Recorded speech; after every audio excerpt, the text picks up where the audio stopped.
Well, hello, we are live. We're here. Dave, we made it. We did make it. Another week. We made it through another week, Harry. We did. I'm just sitting here. I've just had, it's all about being civilised around here. I've had my Countess Grey, Fortnum & Mason's loose tea, of course, in my, it's a bit faded there, but it's the Twitter, Police Twitter Awards cup mug as well. Did you win the Police Twitter cheers. Award, Harry? Yeah, how many people in this room here have won the Police Twitter Awards? I seem to think I might have had something to do with it at one point. Yeah, I think we both have. Yeah, do you think they'd ever figured out that we were both running it for those 2 years? No one's figured it out yet, mate. No one's figured it. We're safe at the moment. Yeah, mate. It's been a week actually. It's flown by. I've been doing. Hello, everyone joining us. Thank you very much for joining in this week. Okay, we're just gonna in about 10 minutes. I'm going to bring on Shannon and Fiona, who are new recruits to Devon and Cornwall Police. How Devon and Cornwall Police have trusted Dave and me to have them on this podcast, I do not know. But we're going to, the same rules apply for this place. Light-hearted stuff and really some just educational stuff. We have a lot of heavy stuff during the week, don't we? And some of it can get a bit toxic. So this is where the fun, hopefully, where the fun stuff is, really, where we have a bit of laugh. And anyone who is thinking about joining the police, in whatever force, because it's a national process, is just this is the place for you to be, or if you know someone, then quickly grab them and get them on here. You can get us on Facebook and Twitter. You just put it on your Twitter as well now, Dave. Well, I was just about to say, Harry, I'm just about to give you a job to do because it hasn't popped up on your Twitter feed, so I can't share it onto mine yet. Do you want to have a quick look at that? Yeah. And while you're doing that, I shall just talk about a couple of newsy bits, because I know there's some newsy bits that you want to talk about too. So I'll let you have a look at I might be too late. Okay. At your Twitter. Thank you, mate. So, I mean, in the news, obviously, there's a lot going on in the news at the moment, but we'll keep it lighthearted where we can. But just to cover in the news, there's been some attacks on some 999 crews this week. I think there was one yesterday on a cop in Hendon who was, I believe, stabbed in the arm. I'm told that he's absolutely fine. So it was a flesh wound, sort of defensive wound. So hopefully he'll be fine. And there was a couple of nasty attacks on two ambulance crew in West Midlands, and I believe that they're stable and that they're going to be fine. But it does sort of highlight that the dangers that all 999 crew face or can face on a daily basis. So thank you everybody who joins us for your support. We know that you're all incredibly supportive people. Getting lots of hellos. Oh, Finn, yeah, sorry, he was here. Finn, come here, do your bit. Finn, come and do your bit for PR. For public relations. Here he is. Here's the man. You speak? No, I'm not going to speak. I'm just going to eat your hand, Dad. And I know, Harry, you've got a couple of newsy bits. One there that I have. Incredibly powerful. I'm just going to go to Fin UK Facebook so they can follow on there, because I don't think I'll be able to do it now, mate. Something's gone wrong on my side to listen to our podcast. Okay, so I put that on there. Okay, I'm going to have to forget it, mate, because I can't do that on that. But don't worry, there are plenty of people. We noticed about 150 people look at us live. I'm going to show you this in a minute, which is quite awesome, about Matthew Hunt, who was a New Zealand police officer who's killed. Tragic. But just before, we get about 150 people follow us live, and we very quickly went up to 10,000 after about 2 or 3 days yesterday, didn't it, Dave? Last week, rather. Yeah. And that was with Scotty. It was really, really popular. We've had John Nichol on. We've had Mandy Hick. Oh, Mandy, how can I forget your surname? Who? Hickson. Thank you. Mandy Hickson, who's the female tornado pilot. So really, really good. And they're way over 10,000 followers and things like that, follows and things. So sorry, I messed it up on my Twitter and my Periscope. Don't know what's going on there at the moment, but I can't sort that out. Yeah, just have a look at this. This is the hacker that was actually being played, was actually done rather. Phenomenal, really.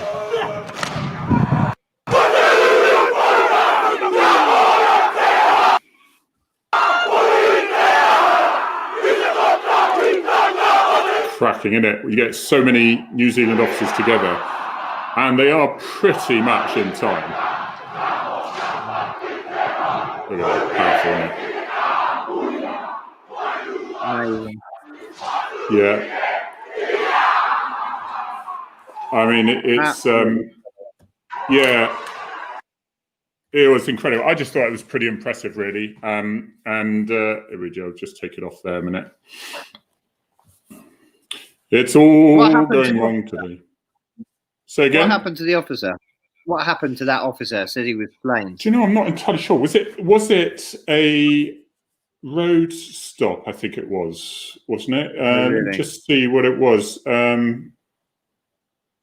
Yeah, I can't actually see. Absolutely shocking. You know, you used to work on the motor a lot, didn't you? So you know how dangerous what a really dangerous place to be. Yeah, I'm going to need to find out. Somebody actually just help us with that one in the comments, because it's shameful. We don't know why. But yeah, there's nothing more awesome. It says somebody was saying about the New Zealand hacker.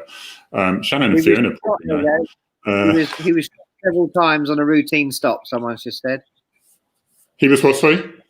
Shot several times on a routine stop. Shot several times, right. Yeah. Okay. And that just shows, doesn't it?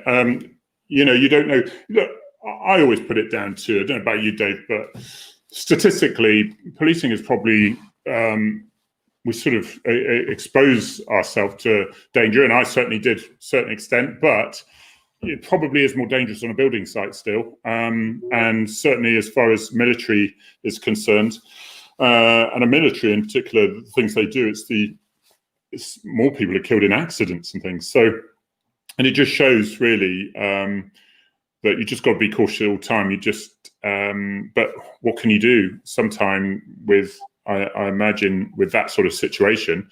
I mean, the other thing, how many stingers? I did loads of stingers. I was set up for loads of stingers, and they'd always either go the other way. You know, you've got to pick one spot. I mean, it's one of two ways. Which one are you going to go? Yeah, right, let's do it, and they'll go the other way. Yeah. I got a couple of stingers, and mainly were following them where other people did as well. But very satisfying, but you've got to be so careful. They've got to be under hard cover and, you know, really behind a solid brick block wall, etc. And even more than that with Armco as well. Too many officers were taking risks, weren't they? And too many were getting killed. I think some of them where people were just literally swerving to avoid the stinger and then, of course, making contact with the other. I think there's some suggestion that some of them were malicious and they were actually driving at the officers. You know, you can't take risks. You work on the motorways, and motorways are very dangerous places. The hard shoulder, one of the most dangerous places.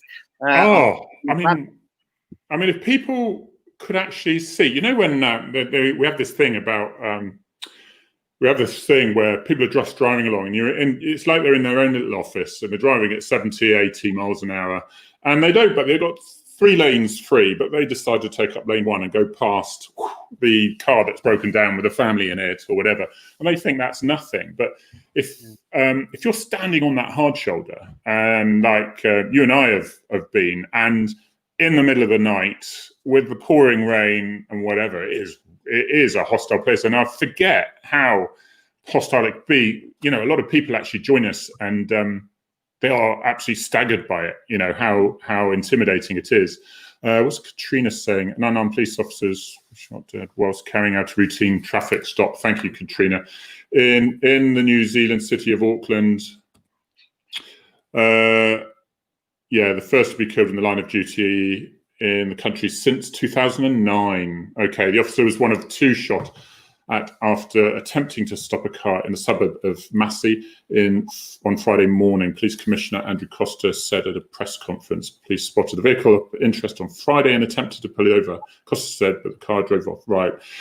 Thank you for that. That's appreciated. Just shows, don't know, so just need to be cautioned. The other thing that I'm selfishly really really interested in is Battle of Britain, 80th anniversary, wasn't it, Dave? Yeah.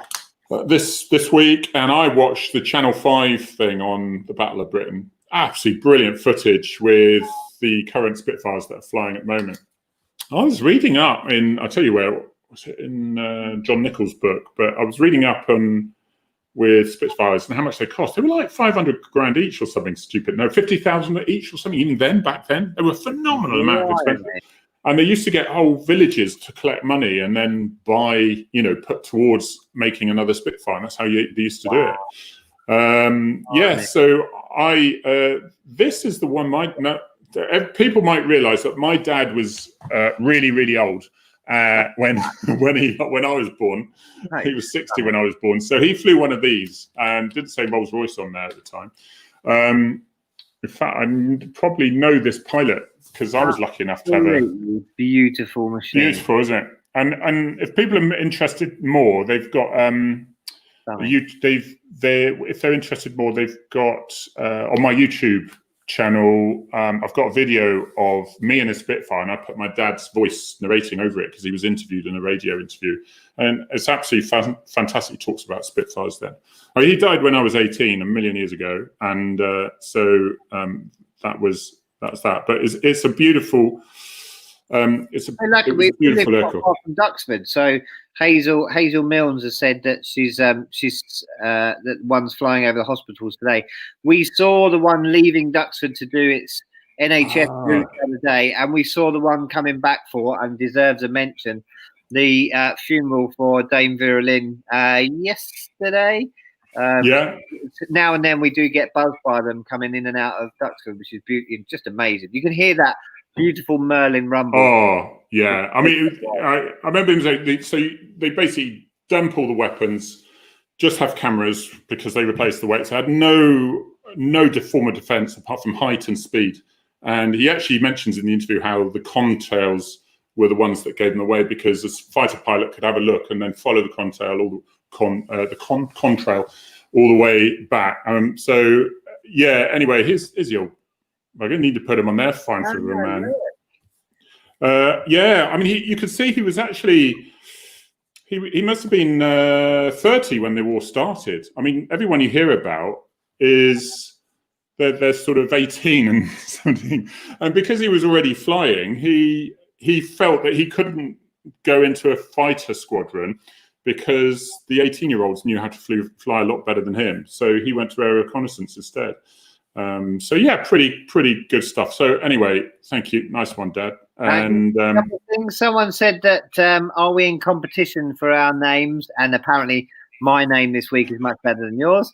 And someone asking about Hero's brother Hector. I was playing with Hector last night. He's absolutely fine. All that person achieved by doing whatever they did to Hero was just to annoy him even more. Well, speaking of which, new recruits coming in. We've got a couple of pictures of recruits first before Shannon and Fiona come on.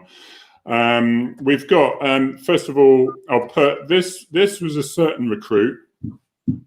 When it will come up in a minute, that we are.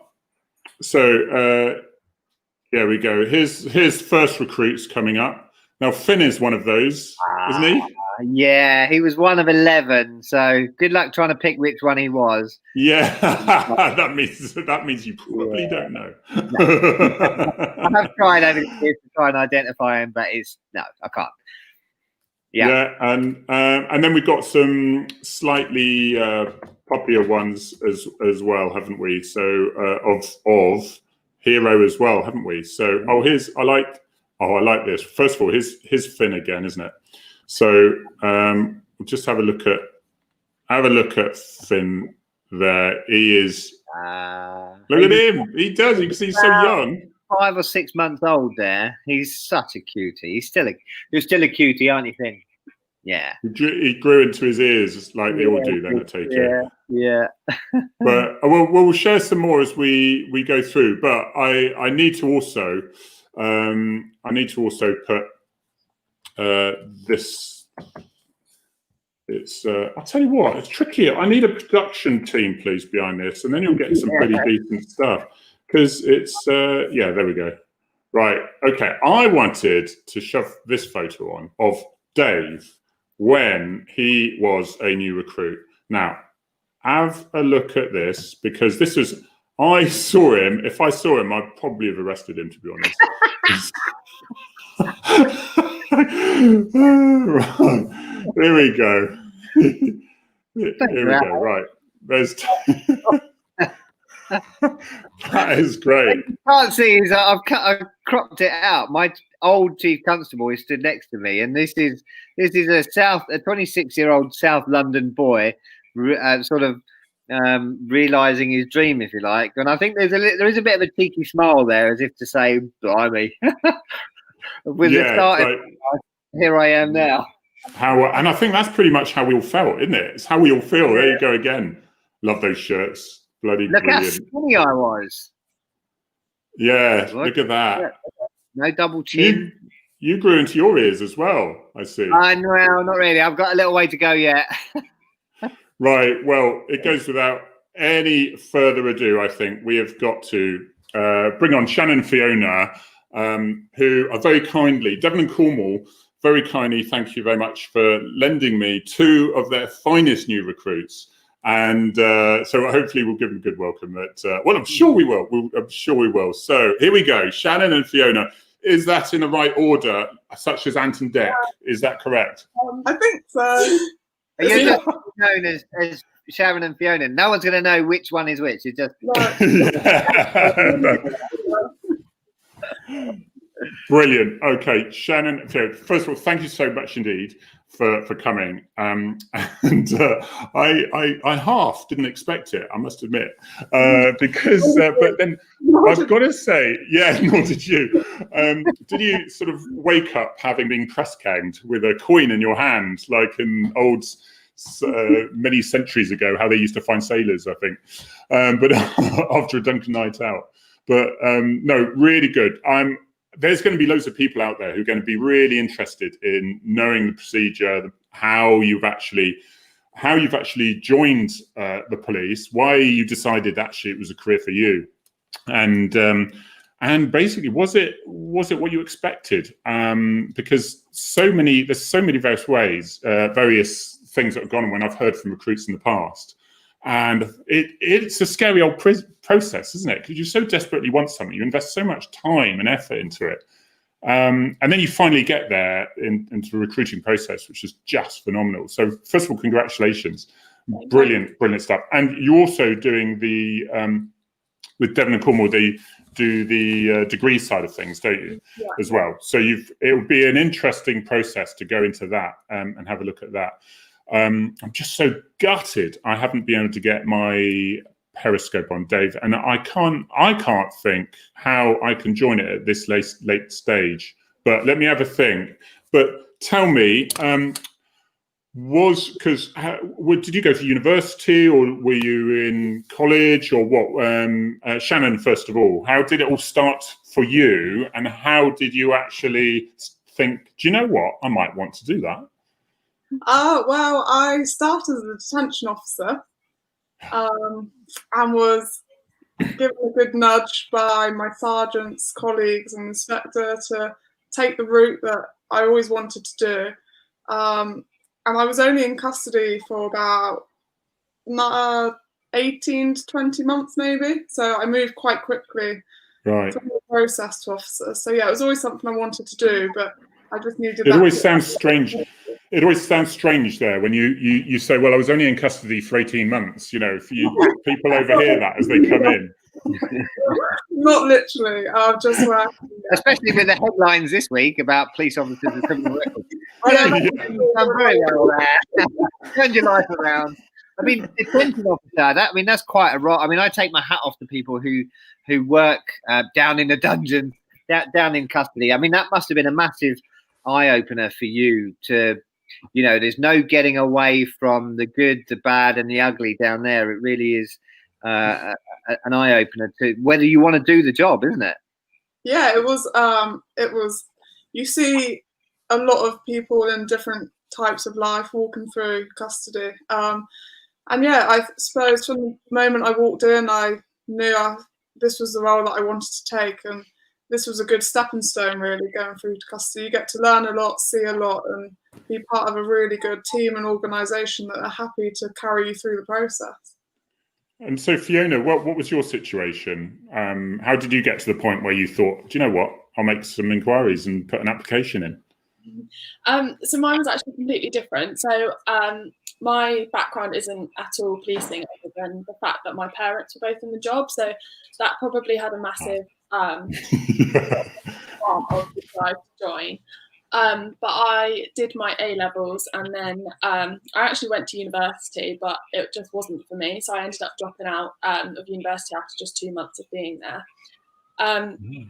And then I worked for Marks and Spencer's for about 2 years. And it was when I was working for them that I was looking more into joining the police. And it had always been in the back of my mind. But when I left school, I wasn't sure at all what I wanted to do. So working at M&S definitely gave me the sort of time to decide what I wanted to do. And that's when I applied. Because it's interesting, Dave, because I remember 30 years ago when I joined, they always said, oh, the job's F.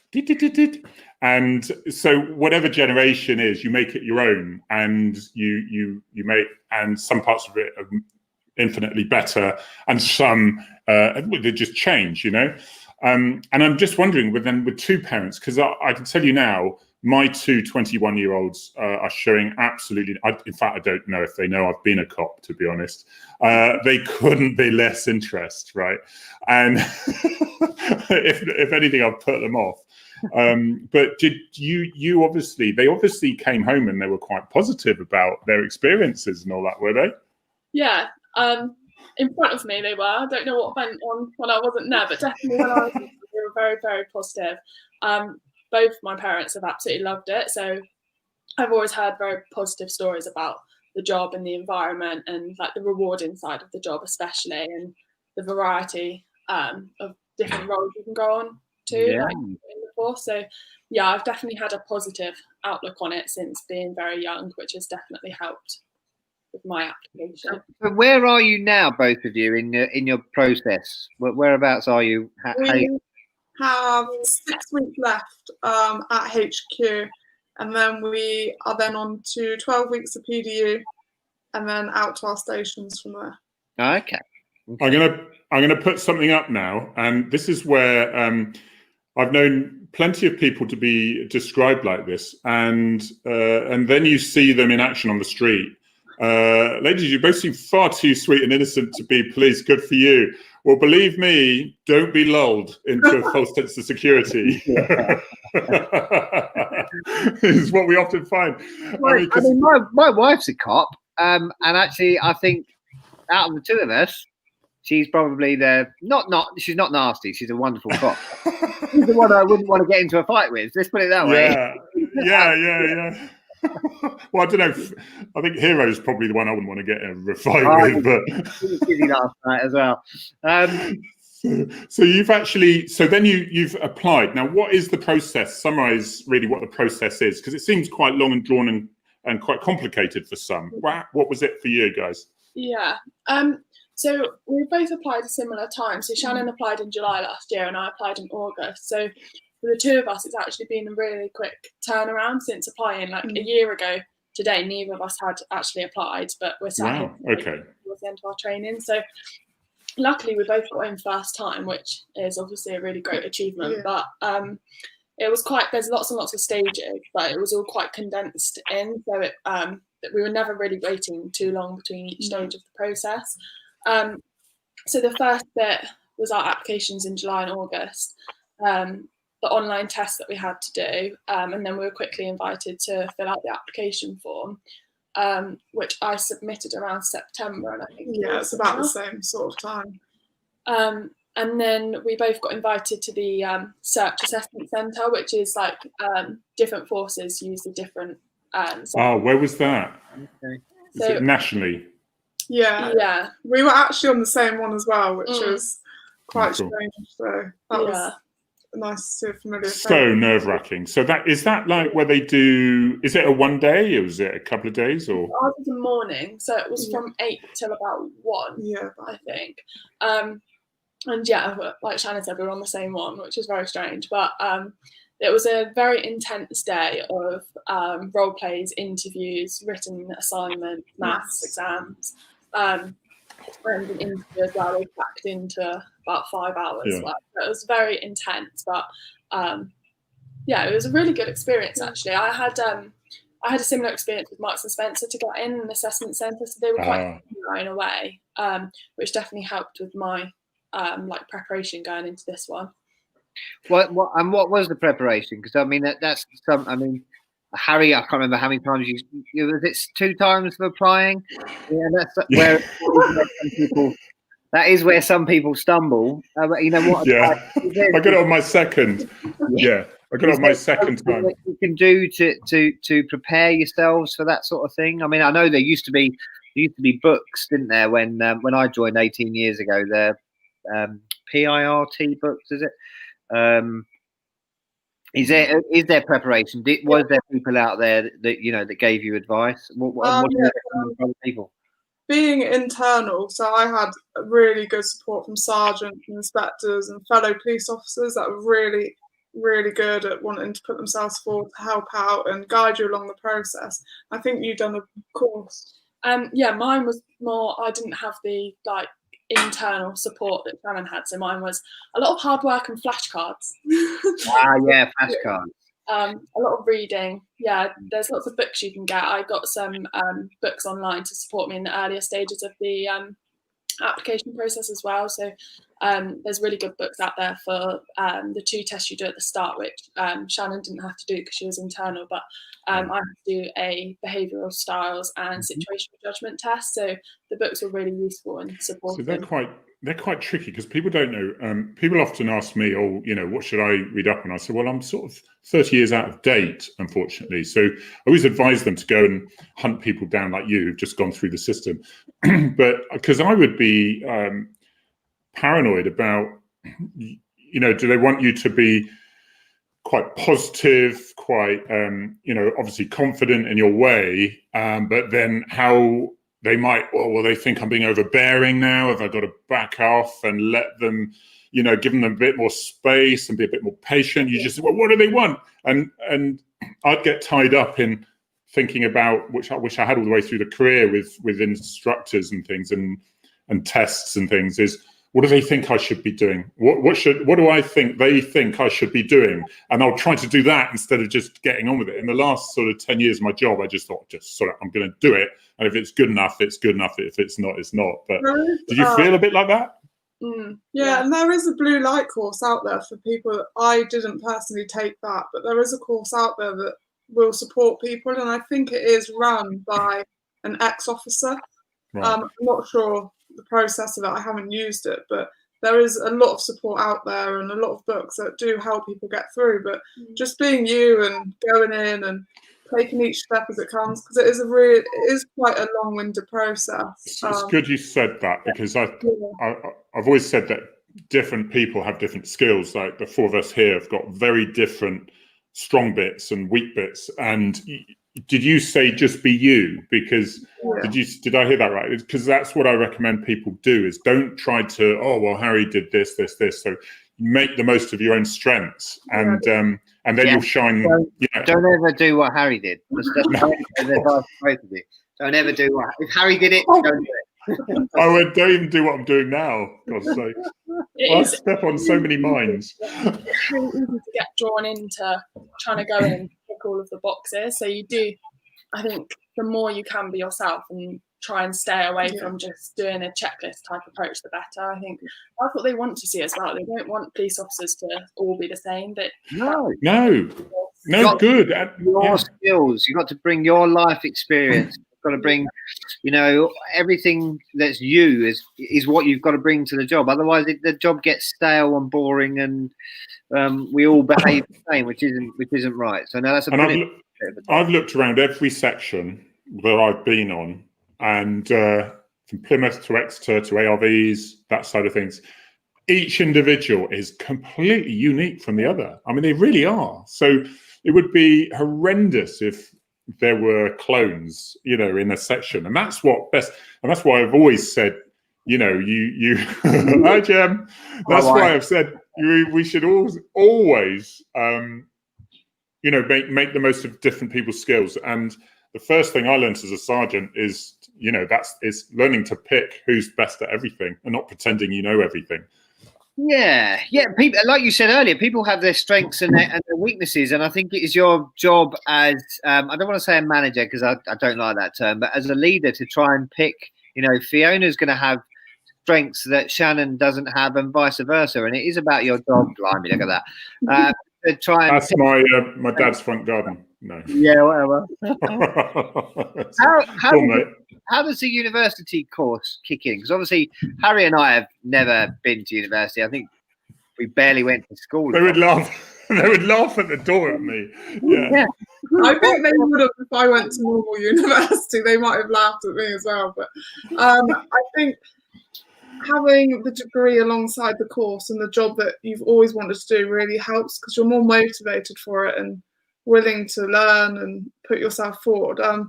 Academic for me is, unless it's sport, I've never really been that interested, but going through a degree route for a job that I've always wanted to do it's a lot more motivating. And yeah, it can seem scary to a lot of people doing degree work, but we've had a lot of support from uni lecturers, and I think we are probably.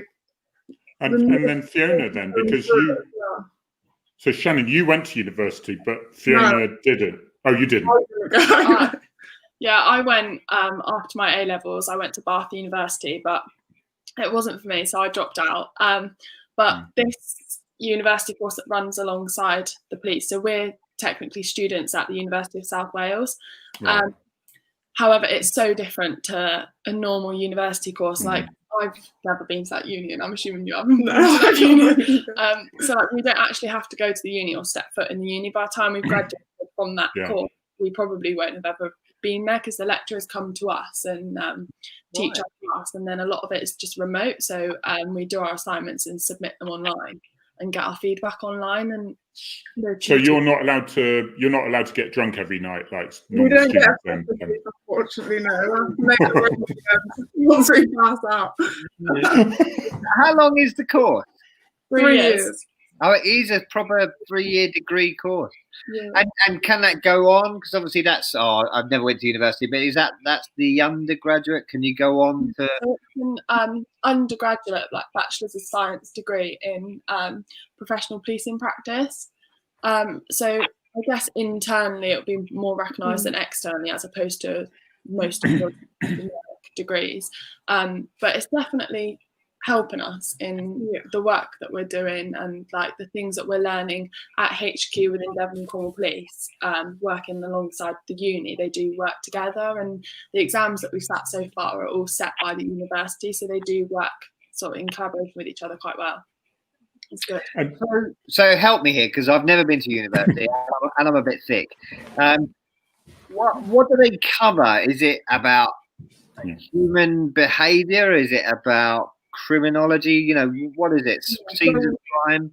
Our first module was more on the role of the police and like what's expected of us with the code of ethics and the standards of behaviour, and putting them into practice really of what they expect from us and how it works in the community. And then each module it does link to what we're learning at HQ, so it's really good to be able to link the both of them, so the theory side and then go to HQ and do the practical side of it. And how scary is that? Because my armed response base was at Exeter and still is. It's just not me. And I used to see these constantly, these assessments, you can see the Stooges sort of waiting for the next victim to come along. It must be so nerve-wracking. I mean, you've gone to Go Wise. It used to be Go Wise for me. Now it's Go Wisely. Have you got that far now? And you go around in pairs and you wait for your radio call to then go to another scenario outside the canteen front door. actually, funny enough. So we got given our call signs yesterday, and we were doing activities like that. So we were doing around waiting for our call sign to pop up, and then go into the role play. And is that tricky? Is that your first go as well? Is it? Well, we had our course, because of COVID. It kind of came literally just before we were meant to start. So we started on the 30th of March, I think it was. So we actually started with 12 weeks at home, which was challenging but also rewarding at the same time. So the likes of trying to study and your mum's got the washing machine going, the Hoover going, the dog barking, postman arriving in the middle of a webinar where you've got your 800 Amazon This is ringing bells. This is ringing bells with Savannah, my daughter, who's at Loughborough University, but is here, and we have to have times of complete downtime when she's doing her exams, where I just take the dog for a walk along the coast and things. But it's a nightmare, isn't it? Yeah. And then, so we done the 12 weeks, and all our exams in theory were in the 12 weeks. And now we've gone back to HQ for, I think it's 8 weeks it works out, and that's all practical then. So putting everything we've learned into practice. So I think we're the first course to do this. Yeah. So the guinea pigs. Yeah, we are. They've said that we're successful guinea pigs. That's what so they've told us. So far. Wow. And they've shoved you on here with Harry and me. I mean, crikey, they are out for you. Yeah, I know, they've got it out for you guys. I did. When I asked Mr. Netherton, I did expect him not to answer my call.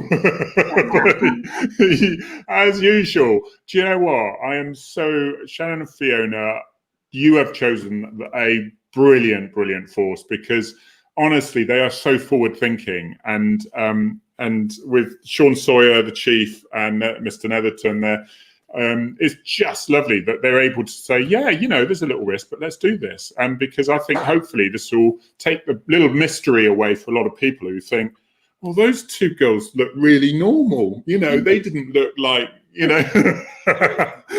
well, we've only met you once, right? And so, it's really, really good to see. I mean, it reminds me of mine, Sharpmile, when we were doing the practicals, and because you're thinking in your head, right, go, let's go.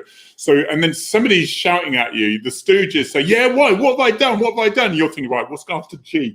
Object, object. And you can sound like a right robot. I don't know. Just, it is really, really, it's tiring. I bet at the end of your days, you're absolutely shattered. Yeah, they are very full on. Very full on days. And you're doing officer safety training now, because at some point you do need to get together and things. Yeah. And it's really important. I remember Paul Netherton saying when just during the end of my service, when COVID had started and we were crewing the same ARVs up together, so there was less chance of contamination. But at some point you've got to, because it's future proofing the police. You can't just say, right, no COVID, because you have a massive gap in policing now. So how are you enjoying your officer safety training then? Have you done that yet? Yeah, it's good. We've done 3 days of it this week, and then when we come to the end of our stint at HQ, we've got another week or so of it. It's really it's really good. And to be fair, the force have adapted so well to COVID and everything. We've got all of the PPE that we need, and they are doing the best they can, and it's definitely working. I don't feel like we're missing out on any of our learning that we would have if COVID wasn't around. I think it's just quite hard to shout at people with masks on and give them directions when it's quite muffled. But no, it seems to be working. When did you first get your uniform? At what stage was that? That was our first day back at HQ, so 2 weeks ago. And did you? So you've got it home? Yes. So did you put it on, look in front of the mirror, and say, "You're Nick, son," or was that just me? I think that might have just been you, I'm afraid. I looked at the mirror and was like, "Wow, nothing fits." Well, that will never change, Fiona. That will never change because the mum put the hems let down on my trousers quite quickly. Yeah. Do you know what? For some reason, the police, since Robert Peel time, or when actually women then eventually went on patrol, which wasn't a huge amount of time ago. In fact, there we go. Hang on. hang on. That was this book here by Mark Rothwell, Says the History of Policing in Devon and Cornwall. So get that if you haven't. But it's fantastic when they've got where women came out of the offices and did policing as such. And since then, they have never got a uniform to fit. They just assumed they're like guys that just do it smaller. You know, it just doesn't work. So I'm sorry, that won't change, I'm afraid. I'm used to it. Being 6'1" as a girl, I'm used to trying to find clothes that really doesn't fit. Blimey. Goodness me. Yeah. So are you sitting on the floor, Fiona? Is Shannon on the seat? She's standing. Sorry. Okay. Right, well, here's a little picture I just found as well that I need to add. There you go. Oops, that was very quick. That's me and my proud mum in my specials uniform, actually. Well, hopefully, what's going to happen with our passing out parade at the moment because of COVID. Hopefully we'll get something like that. Yeah. When would that be? When would your passing out be? End of the 8 weeks at HQ would usually be. But so in 6 weeks' time. Yeah, I think they're looking at. How many people are on the course? 19. Maybe if they have a massive field and it doesn't pour down with rain, they could do some social, because it is a nice thing to be. You know, you've gone through this journey, changed your lives. You might have possibly have lost a couple of friends on the way because of what you've decided to do. So it is, you know, it's a nice thing to have. So I'm sure if they can sort something out, they will. Have you come across any negativity at all? I know I did with a couple of people when I first joined, but generally it was very positive. Yeah, I haven't had any negative feedback. Like when you go to the job, you kind of take it on the chin that this is now your career, your way of life, and your social life is going to change quite dramatically. Yeah, you'll find that going out on a Monday night is your Saturday night and stuff like that. But you know, it's great that you can go shopping during the week when everyone else is at work. And there's positives to it. Oh yeah, totally. I mean, I could never figure out how anyone got their cars MOT'd without losing a day's annual leave. I mean, how you go to the dentist and all that. The only reason I knew that it was a weekend because the supermarket was really busy, and that was the only reason that it told me it was a Saturday. But I mean, I certainly could never have done a 9 to 5. 2 little days off. What do you do with them? Rubbish. One of them Sunday. No. Yeah. But it's important to know. I mean, my only advice to people is do your own thing. And I think something I've learned on Twitter, Dave, is don't spend 99% of your time trying to convince 1% that the police are great. You'll never do it. So you just sometimes have to just move on. And any negativity you do meet, don't try to, you're never going to convince them because it would mean that they've wasted their whole life moaning about them. So they'll never admit that. So just crack on and be the best you can and to the ones who deserve it, really. When you end up on a team, watch what everybody does, listen to everybody's advice, and then take your own bits and fill your own toolbox. And then you won't be the new person for very long. Someone else will come along and they'll look up to you, and so the cycle goes. And that's really what, you know, policing is about. Hopefully the courses that you've been on and your degree course will give you the best possible start, but the rest of it is down to getting in there and doing it and getting into the job and, you know, and making mistakes. But if you make a mistake, hold your hands up and say, I made a mistake. We only really get into trouble when we try and hide the fact that we've made a mistake. So, but going on to that, go on. No, I was just going to say, do they is there a lot more emphasis put into welfare these days? Because when I first joined, they showed you a load of gory pictures and said that we've all just got a really dark humour and get on with it. But is there much more emphasis put into your welfare these days? Yeah, when we started and we were learning from home, so obviously it was all remote. We all got assigned a welfare tutor. So we had their mobile number to contact them. So obviously, when you're at home, you're learning about a lot of sensitive topics that you're going to come across when you're in the police, and you're just sat at home in your bedroom on your own with no one. If your partner, family, friends don't know anything about job, it can be really difficult. And then that's the worst part of that, because you couldn't. So, because when you were together, we could go to the bar in the evening. You discuss it and go, oh, are you worried about seeing your first dead body, or are you? Do you know what I mean? And you wouldn't have that if you're learning that sort of stuff at home, so to speak. Must be much more tricky.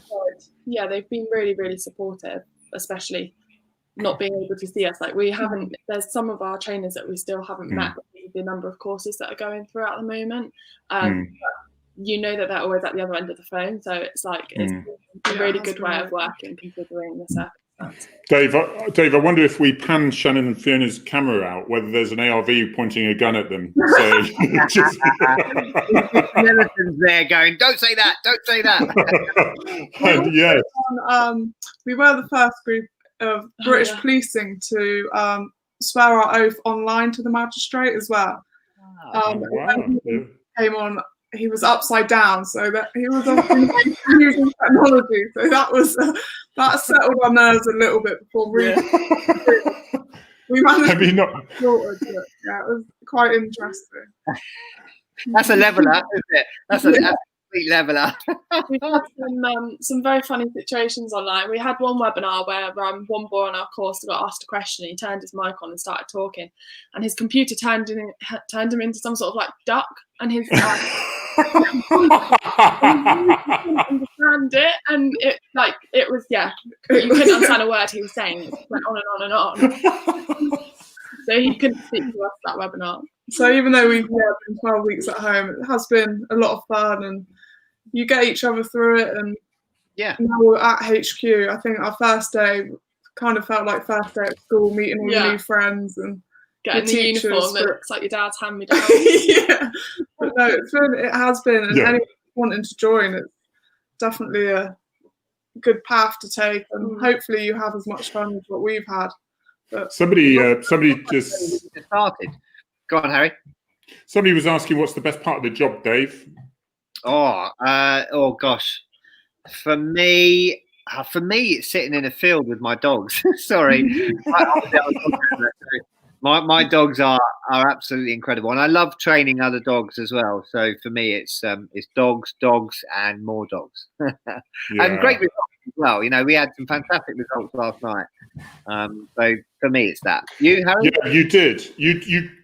Sometimes you give me a commentary about what he's up to, and it is absolutely phenomenal. Yeah, it's not like no offense to all solicitors and estate agents, whatever. I'm sure your jobs are very exciting, but sometimes when you're policing, you think, my God, there is no job like this. And the bit I suppose I like the most, really, it's those little things. It's like, it's just, I'm convinced it's like helping those people who think their lives have just fallen apart and they're absolutely shattered. They might have just crashed their car.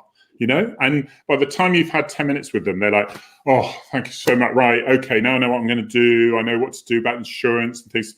Oh, thank you so much. And you just realize that actually that's just, that's priceless. You probably experience that a little bit, Shannon, in custody. There'll be people that come through the books and they know the crack, but there'll be other people who have never been through the books and they are at their lowest ebb. And I think it's key to remember that any one of us could be there at any point, and these people are no different to us. Especially they might have, you, yeah, exactly. They might have made a strange decision to make them get where they were at that particular point, but it could happen to any of us. So, if there's anything you can do, and you'll come across this, Fiona, if there's anything you can do to help these people, and there's the time or the resources or the the departments to help them, and that really is our job, and it can be enormously satisfying, whether it be a victim of crime or whether it be somebody who's suspected of a crime, to try and help them through all that. And you've got all of this to come. It's going to be such an adventure for you. Talking of that, where do you hope to go? What do you hope to do?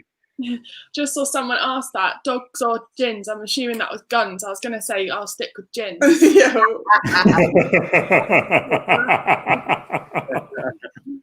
In the Devon, around the Devon area, hopefully. Sorry, say it again.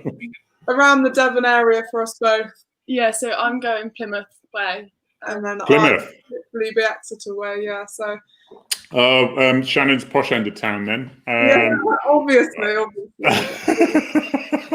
Plymouth. I spent 3 years basically kicking doors in. No, Plymouth was great, lovely. That's beautiful. They're really they're not bad parts of the world to work in, are they? Really, we're very, very fortunate, really. All right, all right. Shut up. Yeah. Hertfordshire's nice as well, I'll have you know. Yeah, Hertfordshire is. I don't think I've actually been there, Dave. I'm going to need to come up, mate. Look at that bouffant hairstyle of mine there. It's pretty impressive. Wow. That I hope we get a more up-to-date car these days. Yeah. Say again? I said, I hope we get a more up-to-date car these days. I won't get far in one of those. That I remember getting that one, which is more rounded edge than the square ones, the square things. And my God, we thought this was it. I remember actually winding. There was a police officer called Faye, and she was from London. She kept saying, "Yeah, I'm in the city," and she was actually in Dawlish, but that's how they were speaking. And that car in particular, if you're driving along, you could, with your left foot, you could just move a little switch under the dashboard, a little lever that would turn the heating on and off the dial on the dashboard. I had absolutely convinced it was voice activated. And so honestly, for a whole week, we're driving along and then she would say, I can't get it to work. I can't get it to work. I said, look, this is how you do it. Oh, sorry, fond memories of that car. Loved it. That was totally. We had a lot of time to spare. Shannon and Fiona are so young, they probably don't even know what that car was, Harry. No, I have no idea. The Ford Escort. You probably never even heard of a Ford Escort. I think my dad was one of them. Ah, nice. It's predecessor of the Focus, wasn't it? Yeah, I remember though. At the end of my 2 years probation, going to the briefing. Because then we just did 2 years probation. We did the training when it wasn't like a sandwich course where you come in and out, so to speak.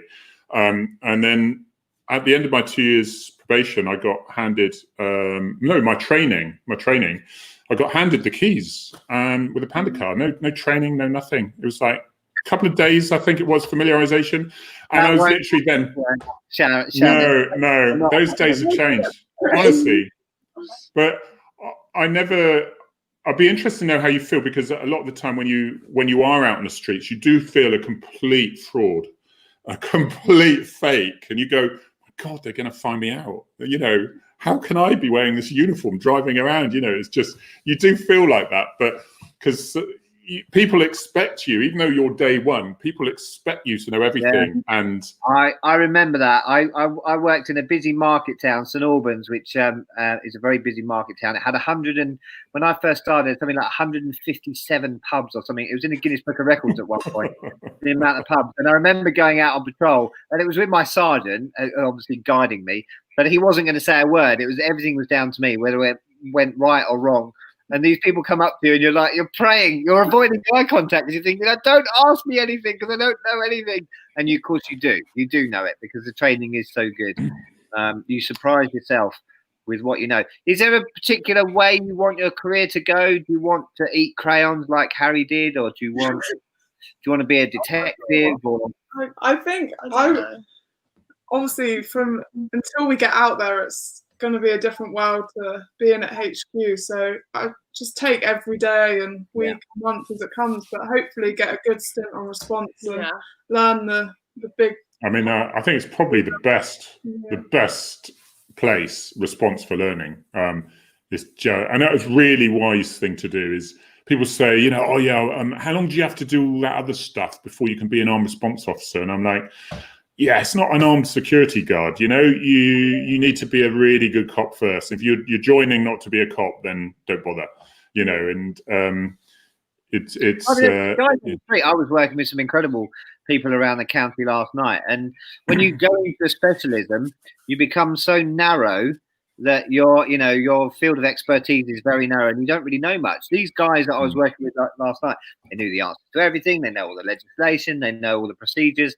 And they're the guys, you know, they're the response teams that are out there all day and every day. So yeah, don't be in a hurry to specialise. But if there's something takes your fancy, then you know, because I remember, because if you specialise too early, what are you going to do for the rest of your career? So there's the other thing.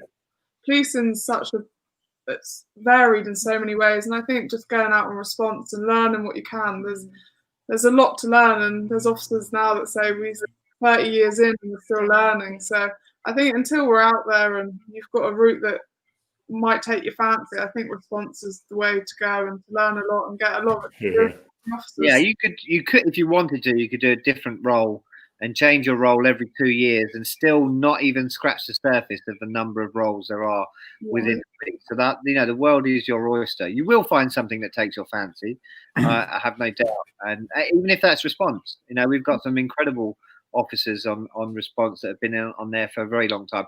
And again, I take my hat off to them because response can be pretty full on, but they love it. They love that adrenaline rush. But again, it comes back to welfare. Make sure you look after yourself. I know that the support is much better these days than it ever has been around welfare. And it's what you will find is that camaraderie that you two have got now and amongst your friends, and it goes on forever and ever. And that if you're in a little bit of trouble, everyone drops everything and comes to you. And you don't get that in many other places, really. If you're working in offices and things like that, necessarily another. There's a massive bumblebee here. It's giving me a low class. It's a good job I'm not one of those people that scream hysterically yet. Yeah, I mean that's the thing that really gets me is that real camaraderie and how you look. You really do feel that you're part of a team, big team, and when you've sometimes bitten off a bit more than you can chew, and you're thinking, "Oh, I'm in trouble now," and you just let people know on the radio before you know it. Drop everything. It's really good. Nice place to be, really. The big challenge is yet to come, leaving HQ and learning on the job and getting chucked into situations that might be shaking like everything. But it's one of those things you learn every day, and I think the biggest challenge is yet to be on the job. I think. Go to everything. Whenever I get a new dog, it's the same. Go to everything. Let the dog see everything, and it's the same when you're a young officer. And when I was a young officer, I was lucky to have a busy town, and literally people would be calling you and saying, "Come to this job because I know you haven't seen that yet. Come to this because I know you haven't dealt with that yet." And it really is getting in there and making those early mistakes, so that never be afraid to make a mistake. I said that already. Getting in there and enjoy it, and like Harry said, enjoy the camaraderie as well. And remember, you are a team, and you look out for them as much as they look out for you. It is a great job. As much as we all moan, it is a great job. Exactly that. And don't worry as well. You're not going to be thrown in the deep end. They're not going to say, right, let's see how you get on. It is really, I love the way the police do that. They'll do it for you. You just monitor, just see what they do it again, just watch them, see what they do. Third time, they might even say then, well, do you want to do this bit of it? And then fourth time, well, do you want to have a go yourself? So, and it's things like that. Don't panic about, a lot of people with me panic and they go, oh, how am I going to deal with my first fatal? You won't have to. There'll be people there to help you and to deal with that side of things. And that's the good thing about it. It's not a everyone for themselves situation. And cops are cops are cops. You could then go to Manchester and you'll fit in like a hand in a glove. Honestly, it's weird. People are very similar in that in policing. So you've got friends everywhere, really. Yeah. Go on, carry on. Sorry, our course being at home for 12 weeks, and we've only been with our course now for 2 weeks, but the team and the cohort have bonded so well just over the space of 2 weeks of being actually good in a classroom. So it is really quick, and I think you're sharing so much knowledge and learning so much together that it stay in touch as well, because you'll go to stuff that your friends won't have, and they'll go to stuff that you won't have. And if you've got a nice, WhatsApp group or whatever going, then you can share your thoughts and ideas, although keep it clean. Share your thoughts and ideas about jobs that you've been to. And it is all about learn. You're such a sponge at the moment. You're trying to take everything in. I don't know anything. All I know is dogs. But have you got any questions for Harry? Sorry, I've forgotten it all now. I've been gone for 3 months. That's it. 2 months. Yeah. I'll tell you what. Someone did ask, did you find this useful, and would you think it'd be? John Do you Goodman. think that all recruits should have chats with? Yeah, with I old think he's people saying. like When I was looking at joining, and I knew a few people in the job, and the most useful thing was to just speak to them and give them a call and ask as many questions as you can about the recruitment process, the job itself, what it's like, how you're getting on, the good things, the bad things. And I think you can never find out enough information from other people that are in the job. And I think to anyone that is looking at joining, just speak to people that you know that are in the job, go into your local station and get an insight patrol with them if you can, because they're invaluable. They are so useful just to see what the job is really like. And it's basically like, if you don't or can't go down the specials route to get an exposure to the job, then insight patrols is a really, really good way of doing it. Really good suggestion, and perfect timing, because that's it. We're done. That's it. 5 o'clock. It's a job like no other. Enjoy it every single day. Yeah. We'll keep you up to date on our journey. And do that. Yeah, if Paul will allow it, we'll have you back in a few months to see how it's gone. Provided you're not. Careful. It depends. He'll have to vet them, because they might say, "Oh, it's rubbish. Don't do it. Whatever you do." That day. I'm an estate agent, and she's a solicitor now. Well, all this rubbish might be over by then, and we'll be able to actually do it in the pub. No alcohol until we finish the live, of course. Well, you three, I can do what I like. Wait, you could be their 10th arrest then. We'll play catch up.